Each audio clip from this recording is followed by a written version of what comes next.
Hope you're doing well out there. Today, we're going to talk about the cryptocurrency market, delve a little bit deeper. It's been a little while since we've done a video just going over the cryptocurrency market and what it means to invest in the market currently, what it could mean investing in the future. And so, as usual, we're going to start off with what's going on in the cryptocurrency markets now. As you can see, Bitcoin is around that $29,000 range. It's kind of stayed fairly even over the last 7 days or so, and we will see if it will get a chance to go back up to that $30,000 level. But we do have a big week next week when we learn from the Federal Reserve whether or not they're going to be raising the interest rates anymore. Most people believe that it's going to go up another 0.25%, basically known as 25 basis points. So we will wait to see if that happens. They're continuing to raise interest rates to try to fight inflation, but in doing so, there's a lot of dominoes that fall because of the raise in interest rates. Not only is it harder to get money out for loans because those interest rates are more expensive to borrow money due to the higher interest rates.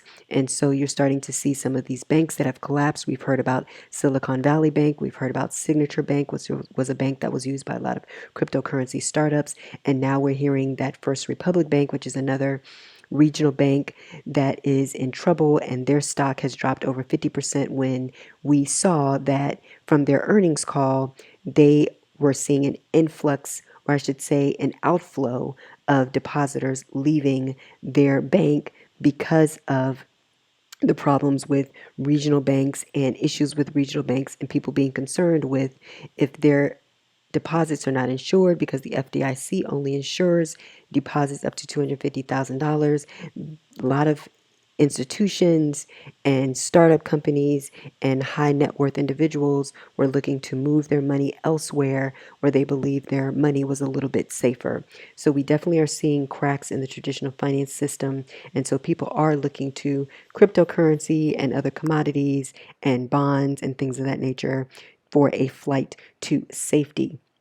So we talked about Pepe Coin last week in our video, and as you can see here, Pepe Coin is now down nearly 16%. Its rank is at 2,620 currently. This is a meme coin similar to the most popular meme coin, which is Dogecoin, and we definitely want to warn you and to be very careful when it comes to investing in meme coins or any of the smaller cryptocurrency, the small market cap cryptocurrencies, because it's basically akin to gambling. It's almost like investing into penny stocks in the stock market. As you can see here, the market cap for Pepe is currently at $89 million, and the volume has now gone down. When we checked it last week, it was about 64 million or so, and now it's at 40 million. So is there a possibility that it could come back up over the short term? Of course, but there's also a possibility that it can go basically near to zero. So you have to be very careful when you're reading the charts, when you're investing in any of these cryptocurrencies. You want to have an understanding of what does it take for a coin to move, to trend upwards. That means that you need to find and have more buyers who are willing to trade into the cryptocurrency. And in order for that to happen, you have to have a certain amount of volume to actually be able to move the price up. You need to have that demand in order to move the price up. It's all about that supply and demand from basic economics. As you can see here with Dogecoin, the volume is still extremely high. It's at over 770 million over the last 24 hours. And this market cap, as you can see, is at over $11 billion. So it's a market change as opposed to Pepe coin. So Dogecoin is definitely an anomaly, as we mentioned last week in our video. It's one of a few coins that is so-called a meme coin that has done extremely well. The other one I would say is Shiba Inu, which is ranked number 14, which basically moves as Dogecoin moves, and that has seen some consistent volume as well. It is over 200 million in volume over the last 24 hours, even in this bear market, and it has a market cap of over 6 billion.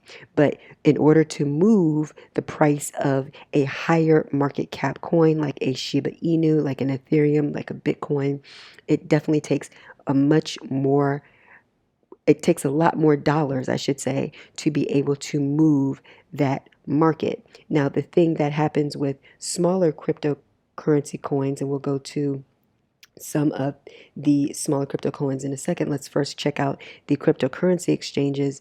You look at the trading volume currently, Binance is still the leader of all cryptocurrency exchanges around the world, doing a trading volume of nearly $18 billion in one day. Coinbase is the largest cryptocurrency exchange in the United States, and we'll get back to them in a moment. There's some big news coming out from them this week. And you have Kraken, KuCoin, OKX, and then you have Binance US, which from what we're hearing is considering moving out of the US or restricting a lot of services to U.S. citizens because of the uncertainty of the U.S. regulation when it comes to digital assets. And then you have Gemini, which is also a U.S.-based cryptocurrency exchange at number 11. So Coinbase is actually looking to force the SEC to respond to a 2022 rulemaking petition. So the filing is a preemptive move by the cryptocurrency exchange to argue that the SEC's approach doesn't provide sufficient regulatory guidance for U.S. crypto firms. Binance also feels that they are not getting enough guidance to have an understanding of whether or not they could potentially be fined or sued if they're doing business in the United States.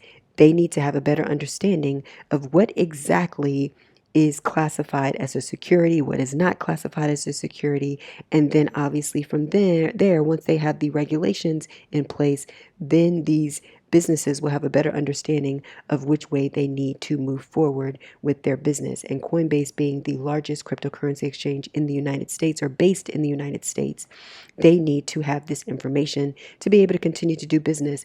In the meanwhile, they are looking towards other jurisdictions. They got a license in Bermuda. They're looking in Abu Dhabi. They're looking in Europe. So they're definitely looking at other opportunities outside of the United States as well.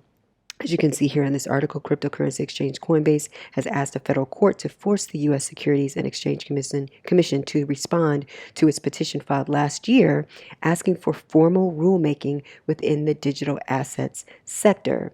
So they filed what is called an Administrative Procedure Act challenge against the SEC, and they're looking for regulatory clarity around how existing securities laws might apply to the digital asset sector. They've had numerous conversations with the SEC. They're getting, varying different answers, including from the SEC Commissioner and Chair, Gary Gensler. He was recently questioned by members of Congress. He wasn't able to give clear and concise answers as to what are securities, particularly with regards to Ethereum. So it's going to be very important moving forward, not only for cryptocurrency businesses like Coinbase, but also for retail investors like me and you to have a better understanding, because not only will it have tax implications, but we also need to have a better understanding of how are we going to be protected when it comes to investing in some of these digital assets in this emerging class. So as you can see here, there are over 23,000 cryptocurrencies in the cryptocurrency market. So there's no doubt that 90 plus percent of these cryptocurrencies will not be around, will not make it 5, 10, 15 years from now. So if you're looking to invest, which we're looking at a long-term view, then you want to look into assets that have the potential to be around for a longer period of time. You want to look at cryptocurrencies that have backing, that have the developers that have the team that are dedicated to building what are they actually providing and adding to the cryptocurrency space and the blockchain space. We believe that blockchain technology is going to be the future. It's going to disrupt many industries. So there are a lot of ideas, a lot of great projects that are working on developing the blockchain space, but we definitely need to see which companies are going to take that spot. And at this point, we still do not know. But it's important to be able to have options. And what we want to do is be able to provide as much information as to you as possible so you can understand the options that you do have. We definitely do not suggest putting all of your hard-earned money into cryptocurrency because it's still a new emerging asset class. As you can see here, the market cap is just over $1 trillion. That's maybe a tenth of the market cap of gold, actual gold. So that's not even anywhere near the hundreds of trillions of dollars that the stock market and the real estate market is worth. So this is still very much a very small market and industry that is still a burgeoning asset class. So you have to be very careful because when you're in something new, there's obviously going to be more risk. So if you look here, you see all of these cryptocurrencies. We're not even going to go to the 20,000th cryptocurrency. We're just right now at 9,000 range. And you can see there are a whole bunch of different projects that have these random crazy names. Some of them haven't had much movement over the past hour, 24 hours, 7 days. And a lot of them are just people who were able to understand how to create a smart contract on the blockchain. And some of them are going to be pump and dump. Some of them may have already pumped and have now dumped and are just sitting on the market. So you have to make sure that you do your due diligence and get a better understanding of exactly what you're investing in. If you want to gamble, go ahead and gamble. Just understand that there are no guarantees in investing, whether it be in cryptocurrency or in the stock market. But we want to learn as much as we can so we do make prudent decisions if we do want to have the opportunity to build wealth in the long run. So we just wanted to give you a basic understanding of what's happening right now in the current overall cryptocurrency market. You have to be very careful. You're going to hear, especially when we move towards the bull market, which may be another year or two from now. If we go by the 4-year cycle, most likely we won't have another major bull market until possibly the end of 2024, maybe going into 2025. So potentially we still have a little bit more time, but you want to look at the dominance of Bitcoin and Ethereum. If you start to see this Bitcoin percentage go down, that is what people will call alt season. That means that every other coin outside of Bitcoin is called an altcoin. So Ethereum and any other coin would be considered an altcoin. And so when this Bitcoin dominance starts to go down, usually what happens is that you'll start to see massive increases in value for some of the altcoins. And people who are traders and who have learned and have been through a couple of cryptocurrency cycles, bear and bull cycles, start to understand how to make their trades. And many can go from Bitcoin into these altcoins and ride the altcoins up and then come back into Bitcoin when the trend starts to change the other way.